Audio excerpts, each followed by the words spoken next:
만보, 이황, 저녁에 삼보하며 고막 난추서 건망증이 염려되어 책들을 어지러이 뽑아놓고서 산만환부정 이리저리 흩어진 책을 다시 정리한다. 요령홀서퇴. 해는 문득 서쪽으로 기울고 강광요리명 강에는 빛이 번쩍이고 숲 그림자는 흔들린다.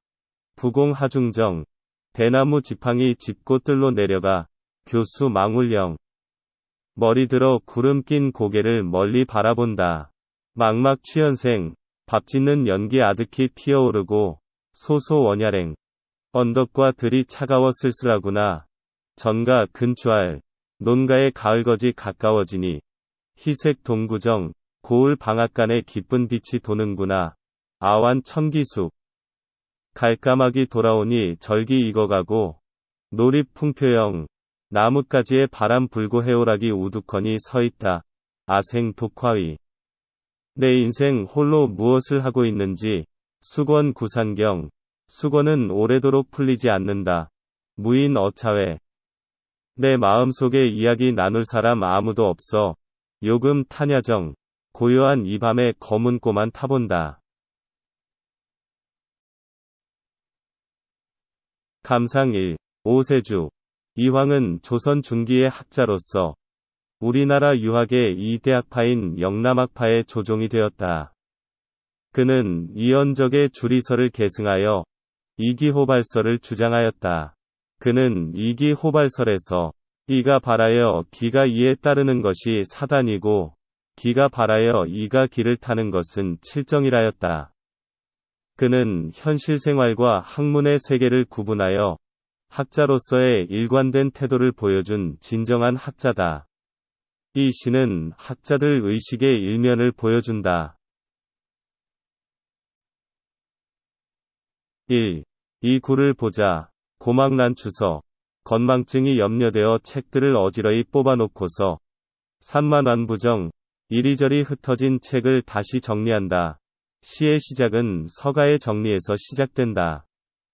흩어진 책을 정리하는 일은 어쩌면 학자의 일상이다. 학자의 생활이란 옛날이나 지금이나 단순하고 따분한 생활이 아닐까. 하나의 주제에 매여 추구하다가 보면 계절이 바뀌는 줄도 모르는 경우도 있을 것이다. 그리고 나이를 먹으면 책을 정리하는 일도 많아질 것이다.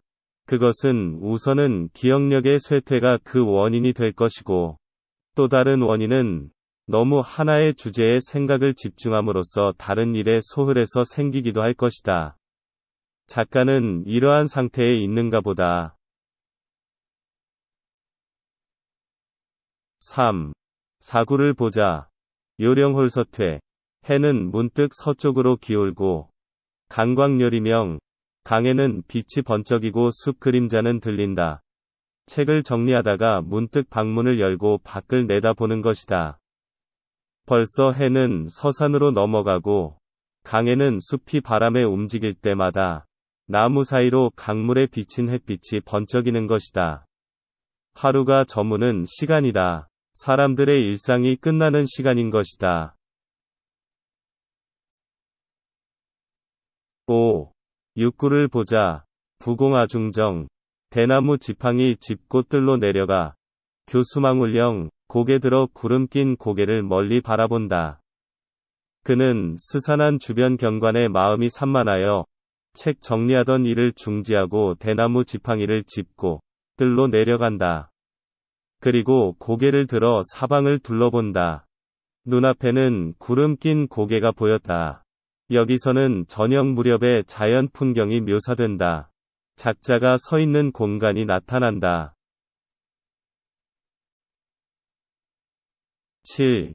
팔구를 보자. 막막취연생 밥 짓는 연기 아득히 피어오르고 소소원야랭 언덕과 들이 차가워 쓸쓸하구나. 저 먼 곳에서부터 저녁 밥 짓는 연기가 피어오르고 있다. 언덕과 들판은 날이 차가워 쓸쓸하다. 해지는 저녁의 풍경으로 대조적인 장면을 소개하고 있다. 저녁이라 날은 차고 가을이라 쓸쓸하기만 하다. 이러한 가운데 멀리서 밥 짓는 연기가 모락모락 피어오르는 것은 따뜻함을 느끼게 한다. 9. 19를 보자. 전가 근추할 논가의 가을거지 가까워지니 희색동구정. 고을 방앗간에 기쁜 빛이 도는구나. 농촌에서는 가을거지가 가까워지면 방앗간은 자연히 바빠지고 방앗간 주변은 수확의 기쁨에 들뜬 사람들이 모여들 것이다. 작가는 지금 농촌의 풍요로움과 평화로움을 만끽하고 있는 것이다.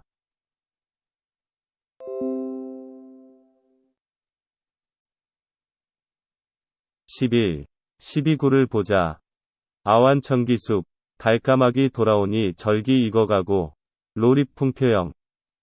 나뭇가지에 바람 불고 해오락이 우두커니 서있다. 철새인 갈가마귀도 제 철에 맞춰 돌아왔으니 계절도 이미 가을이 완연하다. 가을바람은 나뭇가지에 불어오고 해오라기도 그 시원한 바람을 즐기며 우두커니 서있다. 이제 정말 철새도 바람도 모두 모인 수확의 계절인 가을인 것이다. 13. 14구를 보자. 아생독화의 내 인생 홀로 무엇을 하고 있는지. 수건구산경. 수건은 오래도록 풀리지 않는다. 그런데 나의 삶은 홀로 무엇을 하고 있단 말인가.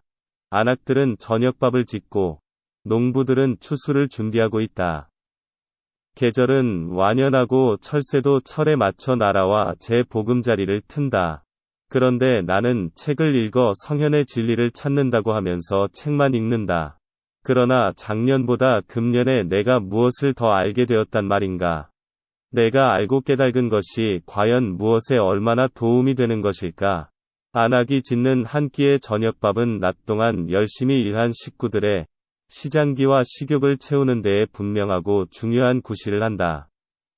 농부들의 1년 농사는 이 가을 분명히 수확이 되어 사람의 생명을 유지하는 식량이 된다. 그런데 내가 오래전부터 목표하는 일은 시간이 지나도 조금도 풀리지 않은 것이다.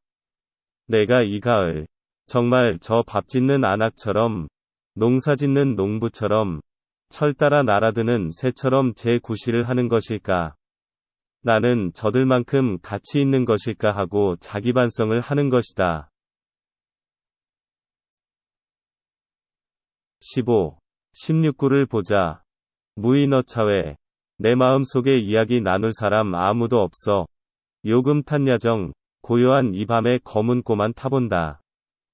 삶의 의미와 관련된 내 마음속 생각을 진심으로 이야기할 사람이 이 순간 내게는 없는 것이다. 내가 걷는 이 학문의 길을 가는 사람은 많지도 않다. 학문하는 사람의 외로움과 고통을 알아줄 사람이 주변에는 드문 것이다. 고요한 이 밤. 그래서 나는 다만 이 저녁의 고요함을 옷같이 귀중한 내 검은고로 마음을 달랠 뿐이다. 이 시는 전체적으로 1에서 2 구절은 이 시가 지어진 직접적인 계기를 보여주고 3에서 6 구절은 작자가 서 있는 공간이 설정되었다.